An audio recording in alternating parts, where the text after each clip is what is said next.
নমস্কার বন্ধুরা, আজ আপনাদের সামনে এক নাম প্রকাশে অনিচ্ছুক শ্রোতার পাঠানো এক মন ছুঁয়ে যাওয়া গভীর আবেগী এবং রোমাঞ্চকর গল্প নিয়ে এসেছি। গল্পটি এক সাধারণ বাঙালি পরিবারের, যেখানে সম্পর্ক, প্রেম এবং নিষিদ্ধ অনুভূতির এক জটিল জালবোনা।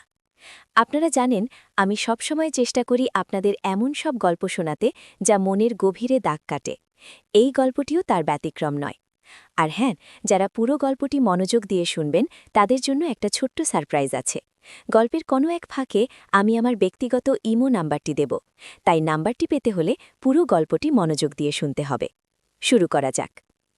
আমার নাম রীতা, বয়স ৩৫। শান্ত, ছিমছাম, একান্নবর্তী বাঙালি পরিবার আমাদের। স্বামী, ২ ছেলে মেয়ে আর ভাসুর ভাবে। একই বাড়িতে, একই ছাদের নিচে আমাদের জীবন। কিন্তু জানেন তো, জীবনের পথ সবসময় সরল রেখায় চলে না। কখনো কখনো এমন বাঁক আসে যা জীবনের সব হিসেব নিকেশ উল্টে পাল্টে দেয়। আমার জীবনেও তেমনই এক বাঁক এসেছিল, ভাসুর অমলের এক বন্ধুর আগমনে। অমলের বন্ধু অরিন্দম। বয়স আমার কাছাকাছি হবে, হয়তো সামান্য বেশি। প্রথম যেদিন ওকে দেখি সেদিন সে এসেছিল অমলের এক জরুরি কাজে। কথায় কথায় জানতে পারলাম সে কর্মসূত্রে বাইরে থাকে, প্রায় বছরখানেক পর দেশে ফিরেছে। অরিন্দম দেখতে যেমন সুদর্শন, তেমনি তার কথাবার্তায় এক ধরনের রুচিশীল আভিজাত্য।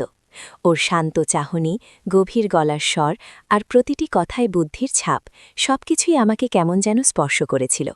মনে হয়েছিল এ মানুষটা সাধারণ নয়। প্রথম দেখায় তেমন কিছু মনে হয়নি। ভেবেছিলাম অমলের বন্ধুর সাথে আমার কি, কিন্তু ভাগ্যবোধ হয় অন্য কিছু লিখে রেখেছিল। অরিন্দম প্রায়ই আসত আমাদের বাড়ি, কখনো অমলের সাথে, কখনো বা একাই, কোনো কারণ ছাড়াই, নিছক আড্ডা দিতে। আর আমার জীবনটাও কেমন যেন পাল্টে যেতে লাগল। আগে যেখানে আমার দিন কাটত সংসারের হাজারো কাজে, ছেলেদের স্কুল, স্বামীর খেয়াল রাখা এইসব নিয়ে, সেখানে এখন আমার মন পড়ে থাকত অরিন্দমের অপেক্ষায়। বারান্দায় দাঁড়িয়ে আনমনে বাইরের দিকে তাকিয়ে থাকতাম, কখন আসবে সে। ওর আসার সময় হলেই বুকের ভেতরটা ধুকপুক করত।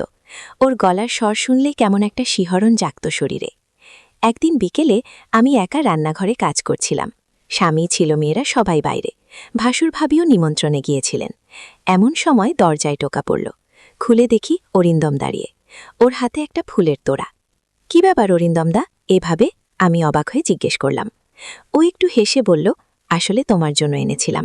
সেদিন দেখছিলাম তোমার বারান্দার গাছগুলো কেমন যেন ম্লান, ভাবলাম একটু তাজা ফুল দিলে ভালো লাগবে। আমার হাত থেকে ঝাড়ুটা প্রায় খসে পড়েছিল। এমনভাবে কেউ কখনো আমার জন্য কিছু ভাবেনি। আমার ছোট ছোট শখ, আমার ভালো লাগা, এসব কে কবে খেয়াল রেখেছে? আমি কেমন যেন স্তব্ধ হয়ে দাঁড়িয়ে রইলাম। ভেতরে আসবে? আমি কোনো মতে জিজ্ঞেস করলাম। যদি আপত্তি না থাকে, ও বলল। ভেতরে এসে বসল। আমি ওর জন্য চা বানাতে গেলাম।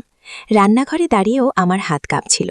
চা দিতে গিয়ে দেখি ও আমার দিকেই তাকিয়ে আছে, সেই শান্ত গভীর চাহনি। আমার মনে হলো ও যেন আমার মনের সব কথা পড়ে ফেলছে।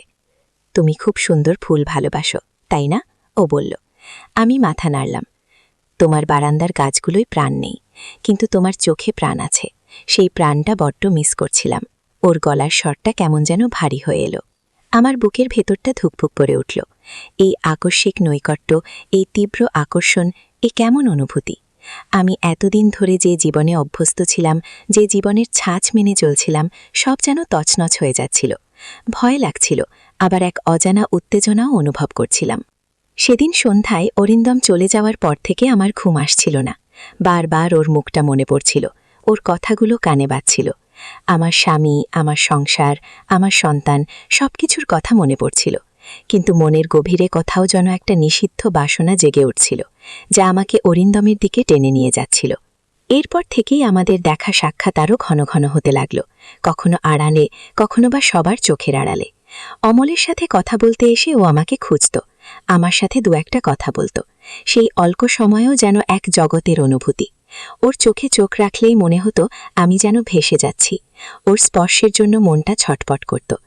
একদিন দুপুরে সব বাড়িতে সবাই যখন দুপুরের খাওয়া দাওয়া সেরে ঘুমোচ্ছে, আমি বারান্দায় দাঁড়িয়েছিলাম। মনটা বড় বিক্ষিপ্ত। এমন সময় দেখি অরিন্দম গেটের বাইরে দাঁড়িয়ে। কি রীতা, একা একা? ও ডাকল।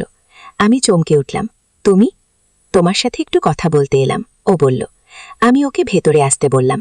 আমার বুকটা ধুকপুক করছে। এই সময়টা খুব ঝুঁকিপূর্ণ, কিন্তু কি আশ্চর্য, আমার ভয়কে ছাপিয়ে এক অদম্য আকর্ষণ আমাকে ওর দিকে ঠেলে নিয়ে যাচ্ছিল। ও এসে আমার পাশে বসল। আমাদের মাঝখানে তখন কয়েক ইঞ্চির ব্যবধান। ওর শরীরের উষ্ণতা আমার গায়ে লাগছিল।